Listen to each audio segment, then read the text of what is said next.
Hey guys, and welcome to Petrol Ped. Now, you know me, I love Cupra. I love their color palette, their design language, and when you drive a car like a Formentor VZ5 or a Cupra Born, they have a very special feel. But I'm here in Barcelona to get a first glance at this, Cupra's latest car to market, the Raval.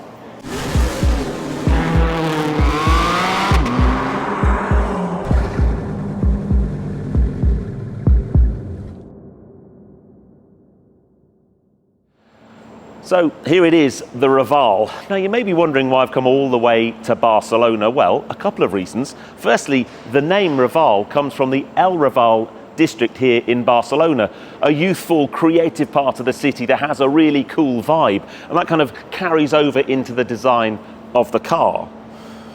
But secondly, this car will be made here in Barcelona, and it's a really big deal for Cupra. They have a lot of things hanging on this car. In the UK, it's breaking into a new segment, the electric hatch market. They see it's got a lot of potential. So let's take a look around why this car is so important and some of the key details that you'll want to know. Now, Cupra describe Raval as a hatch that brings together high-performance driving dynamics and electrification. It's based on VW's MEB Plus platform. It's just over 4 meters long, 1.8 meters wide and about 1.5 meters tall. It comes in 7 different body colors, and I'm always a big fan of the color palette that Cupra choose.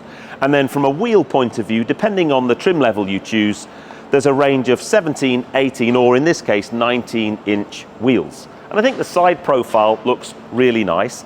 It's also got the lowest drag coefficient of any Cupra to date. Because it's an EV, you want it to be as slippery as possible.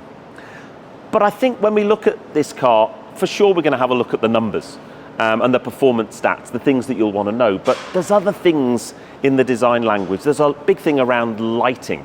And when we go inside, they want it to be more than just a car. They want you to get in the car and to kind of feel connected with it and have an engagement with it in a different way than just driving your car to the shops. So we'll explore that. But I think from a styling point of view on the outside, the first place we're going to start is the front. Like many Cupras in the range, there's a real shark nose thing going on with the design.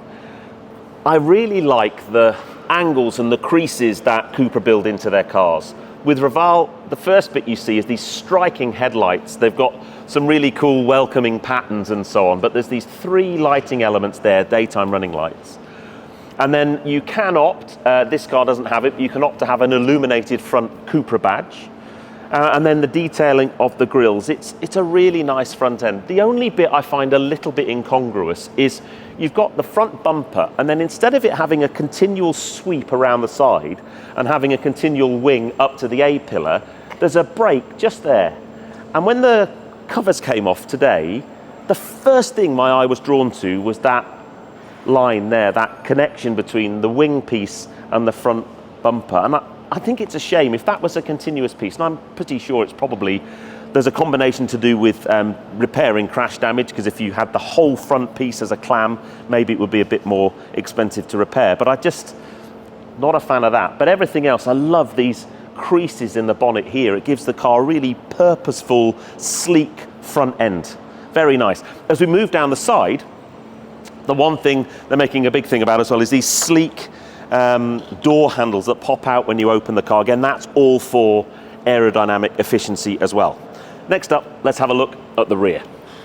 From the rear, it's very easy to see this is from the Cupra stable. There's lots of that Cupra family design language going on. A couple of things. The black contrast roof with the bodywork, what that does is it, from the side, gives a really sporty silhouette, but you've got this little spoiler at the top of the screen. It gives that sporty look, but I'm sure it will be good for aerodynamics as well. The light bar is maybe the most obvious design feature on the rear. When you start the car up, it goes through like a welcome sequence. You've got an illuminated Cupra badge just there, and it stands out in low light conditions and at night time. The car's going to look absolutely fantastic. And then right at the bottom, you've got a fairly aggressive diffuser, although if you have a good look at it, I don't think aerodynamically it's going to be doing much downforce, but aesthetically I think it looks great, and you've got the little bronze touches there, so I like that very much. Now, from a boot point of view, So the quoted boot space in this car is 430 litres, but configuration-wise, it's quite interesting. So at the moment, I've got the floor in quite low, and there's a big old lip just there. But this floor, well, first of all, you can take it out completely and have loads and loads of space, but you can also, to make loading stuff in and out, put it on this top setting, and then you don't have so much of a lip. You lose some capacity, but you can then still put stuff underneath as well. I think that's a really usable space. Most of the time, that would probably be perfect, but if you were going away or you needed to put more stuff in the car, it's really simple to take this out, drop it down to its lower setting, and then you've got more boot space. Very, very clever. Now, let's see how much space there is, because they're making a big thing about this being a really practical, usable 4-seat car. So let's see how much rear passenger room there is. Now, I've set this seat for me as a driver, 6'3", 34-inch inside leg. Let's see how much space there is. And do you know what? It's not brilliant, but I have got that seat an awful long way back.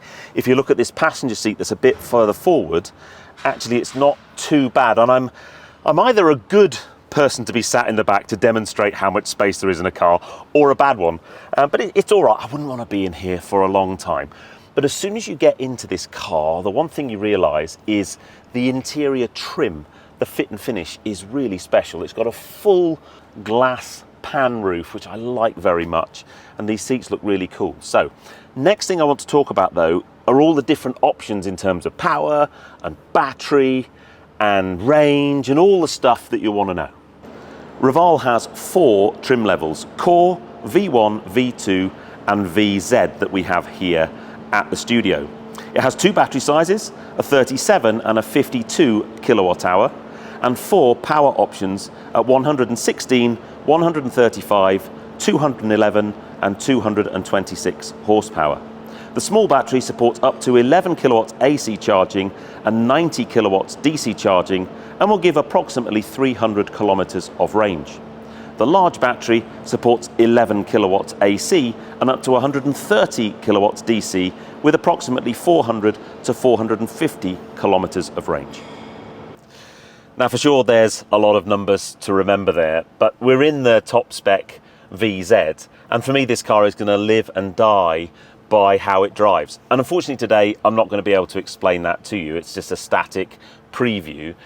If I look at the numbers, I'm a little bit underwhelmed at the maximum horsepower number for the fastest car being 220 horsepower. I'd have wanted a little bit more than that, but I guess it's in par with something like an Alpine A290. But from a driver's cockpit point of view, it's binging and bonging at me quite a lot. First up, the main driver's instrument binnacle is a little bit bigger in this car. It's really nicely laid out. I love the choice of fonts and so on. And then you've got the main infotainment screen here.